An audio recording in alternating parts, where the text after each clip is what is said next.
This small but dedicated drone unit was fighting in southeastern Kharkiv but has now been transferred to the front lines in Donetsk. The famous Ukrainian 93rd Mechanized Brigade has been at the forefront of the battle against the Russians in the Kharkiv and Donetsk regions and is now using new and evolving aerial warfare and tactics to put the Russian forces on the defensive.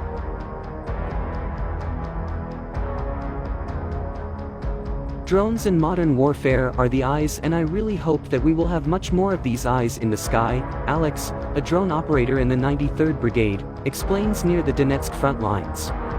He adds, "We are engaged in reconnaissance and work in the air against the enemy, the Russians, all the time here." His commander, the 30-something, well-built Kostiantin from eastern Ukraine, is even more explicit about the importance of drones in all aspects of this war.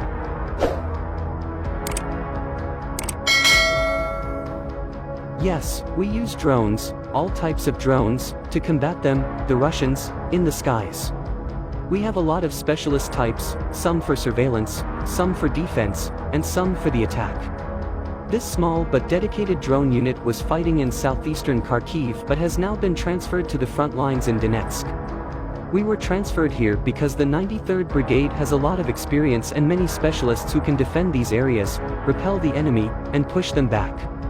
Now we need to align to the front line, here, and push the Russians back further in Donetsk, Kostiantin defiantly tells us.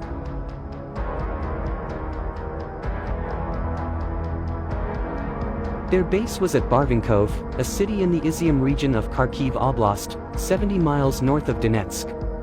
Barvinkov and other towns south of the regional capital Kharkiv were recently used as a staging post for a massive counteroffensive against the Russia forces in the area. Since late September, Ukrainian forces have made massive gains, pushing south in Kharkiv Oblast and seizing some 8,000 square kilometers, 3,089 square miles, of territory from the Russians, according to Ukrainian officials.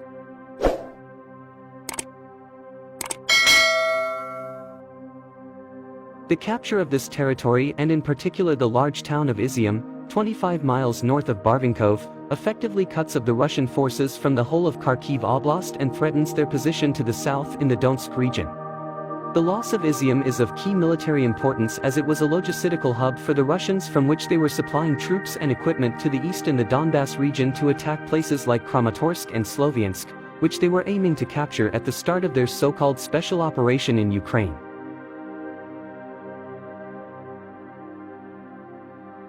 In response to the recent Ukrainian successes of the offensive in southern Kharkiv, Kiev's official in charge of the eastern Donetsk region, partially controlled by pro-Moscow separatists since 2014, said Russian forces had attacked the entire frontline region. Pavlo Kirilenko, Ukraine's Donetsk governor, said at least one civilian had been killed in the attacks and again urged all others to leave, describing the order as a matter of life and death.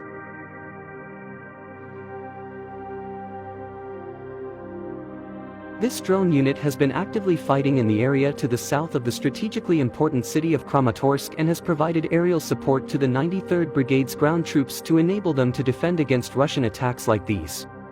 The brigade has also built an extensive network of forwarding positions and tunnels in Donetsk, to defend from and also launch their drones from. Trenches are very important. If the trenches are deep enough, then more people will be alive. It takes thousands of missiles to drive people out of the trenches, Kostiantin says while showing a newly built trench system on the outskirts of their base.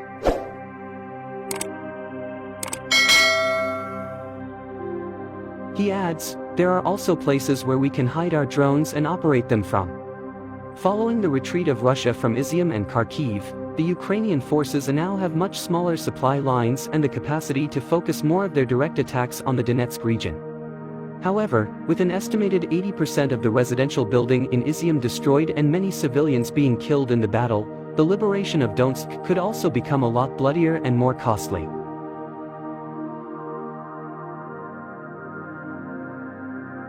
The Russian occupiers plundered all the pharmacies, and only about 10,000 people now remain in Izium, about one-fifth of the city's pre-war population. Maxim Strelnik, a deputy on the Izium City Council, told the Kiev Post shortly after surveying the damage following the Ukraine forces' liberation of the city. Following this defeat and the complete withdrawal from Kharkiv Oblast of the remaining Russian forces, Moscow launched a barrage of missile attacks at infrastructure targets in the area, including the power station on Kharkiv's western outskirts, which killed at least one person, and left the city without electricity for days.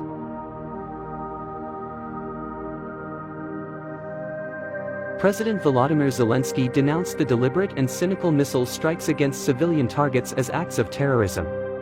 It is feared that this targeting of infrastructure and killing of civilians could further intensify as the Ukrainian attempt to liberate more territory in Donetsk.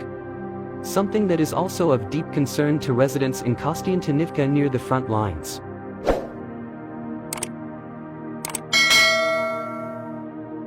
About a month ago, a shell hit the pumping station and we have been without water for about a month.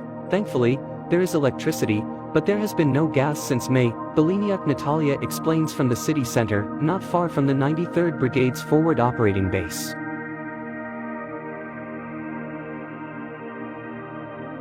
The situation in the Kostiantynivka is very disturbing now. We have missile attacks almost every day. Just today, at 5 a.m., a missile hit a school. And with the inability of the Russians or Ukrainians to maintain any meaningful air dominance or security over Donetsk, and the breakdown of direct peace talks in Turkey in April, civilians and infrastructure are likely to continue being hit by random strikes from either side until the war is over.